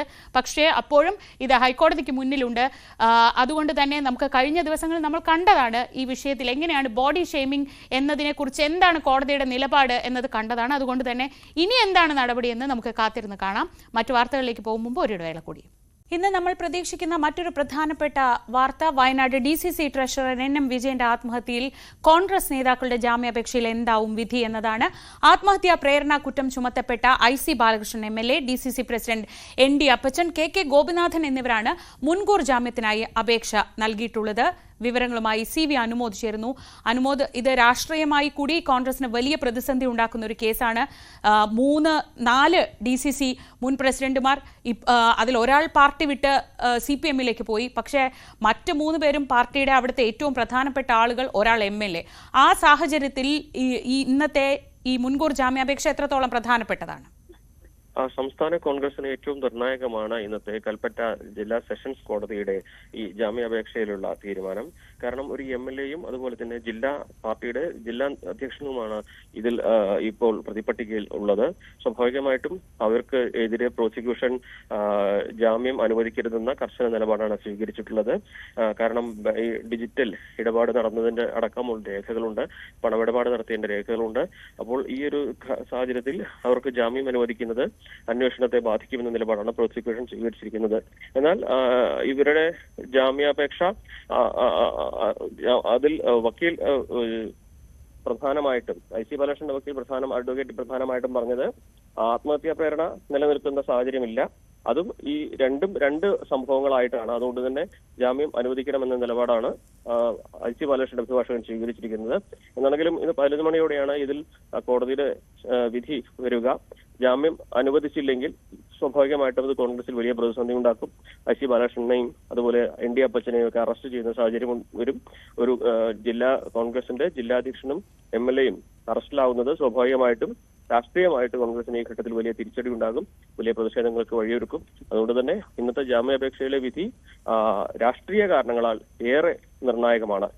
ശരി, അനുമോദാണ് വിവരങ്ങൾ നൽകിയത്. കൽപ്പറ്റ പ്രിൻസിപ്പൽ സെഷൻസ് കോടതിയാണ് കോൺഗ്രസ് നേതാക്കളുടെ ജാമ്യാപേക്ഷയിൽ ഇന്ന് വിധി പറയുക. സനാതനധർമ്മത്തിൽ മുഖ്യമന്ത്രി പിണറായി വിജയന്റെ നിലപാട് തള്ളി ശ്രീയം. സനാതനധർമ്മത്തെ എതിർത്ത് സംസാരിക്കുന്നവർക്ക് പലപ്പോഴും രാഷ്ട്രീയ ലക്ഷ്യങ്ങളുണ്ടാകും. അവരുടെ പൊളിറ്റിക്കൽ ഐഡിയോളജിയെ പിന്തുണയ്ക്കുക മാത്രമാണ് അവരുടെ ലക്ഷ്യം. സനാതനധർമ്മത്തെക്കുറിച്ചുള്ള അറിവില്ലായ്മയാണ് അവരെ കൊണ്ട് അത് പറയിപ്പിക്കുന്നതെന്നും ആത്മീയാചാര്യനായ ശ്രീയം ന്യൂസ് 18നോട് പറഞ്ഞു. ഈ സനാതനധർമ്മത്തെക്കുറിച്ച് തന്നെ ഒരുപാട് വ്യാഖ്യാനങ്ങൾ നമ്മുടെ ഇപ്പം കേരളത്തിലൊക്കെ ആണെങ്കിൽ ഒരുപാട് എതിർപ്പുകൾ പ്രധാനപ്പെട്ട രാഷ്ട്രീയ പാർട്ടികളൊക്കെ ഇതുമായി ബന്ധപ്പെട്ട് നടത്തുന്ന പശ്ചാത്തലമൊക്കെയുണ്ട്. യഥാർത്ഥത്തിൽ നമ്മുടെ ഒരു സംസ്കാരം, നമ്മുടെ ഒരു പൈതൃകം, നമ്മുടെ ഒരു പാരമ്പര്യം, അതിനെയൊക്കെ പലതരത്തിൽ ഇങ്ങനെ വ്യാഖ്യാനിക്കപ്പെടുന്നത് എന്തുകൊണ്ടായിരിക്കാം? നമ്മുടെ ആളുകൾ തന്നെ മനസ്സിലാവാത്തതുകൊണ്ടാണ്. അറിവില്ലായ്മ കൊണ്ട് പറയുന്നതാണ് ഇതെല്ലാം.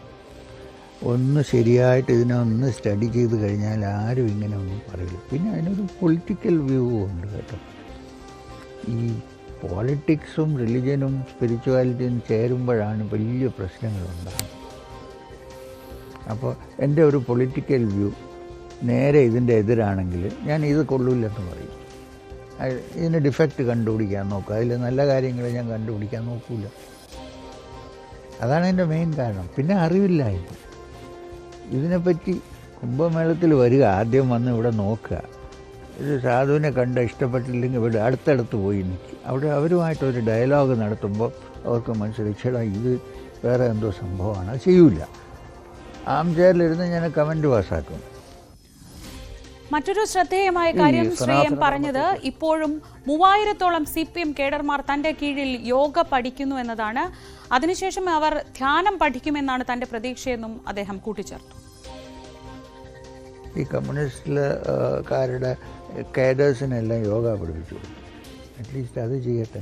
അപ്പോൾ യോഗ ചെയ്യുമ്പോൾ പിന്നെ അതിനൊന്നും പിന്നെ ധ്യാനമൊക്കെ പിന്നെ അവർ പതുക്കെ പഠിച്ചോളൂ. അത് യോഗാസനം ചെയ്യട്ടെ. അതിനെ അവരെ അനുവദിച്ചിരുന്നോ?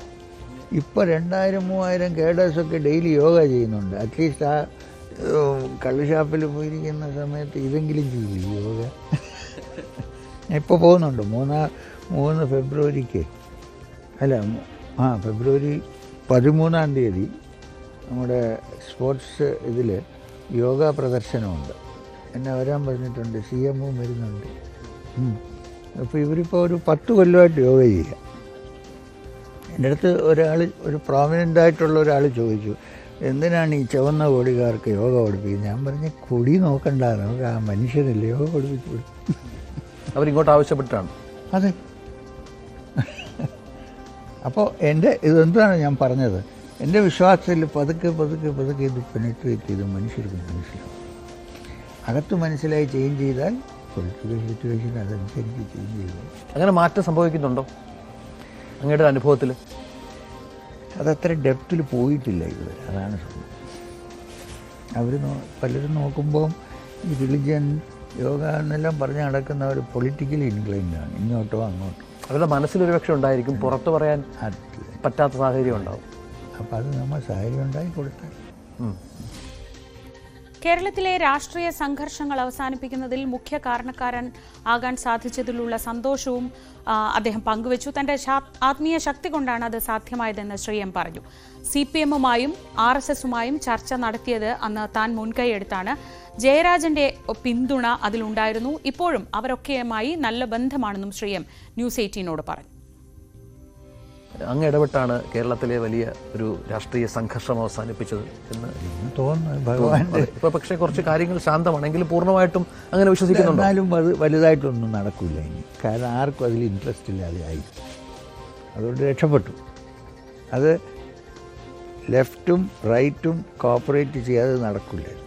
ഞാൻ അതിനൊരു സെൻട്രൽ ഫിഗറായിട്ടിരുന്ന് ചെയ്തു, കാരണം അവരെ ഒന്നിച്ചു കൊണ്ടുവന്നു. അത് എൻ്റെ ഒരു ആധ്യാത്മികമായിട്ടുള്ള ഒരു ശക്തി കൊണ്ട് മാത്രമേ ഇത് നടക്കുകയുള്ളൂ, അല്ലാതെ നടക്കാനുള്ള ചാൻസേ ഇല്ല.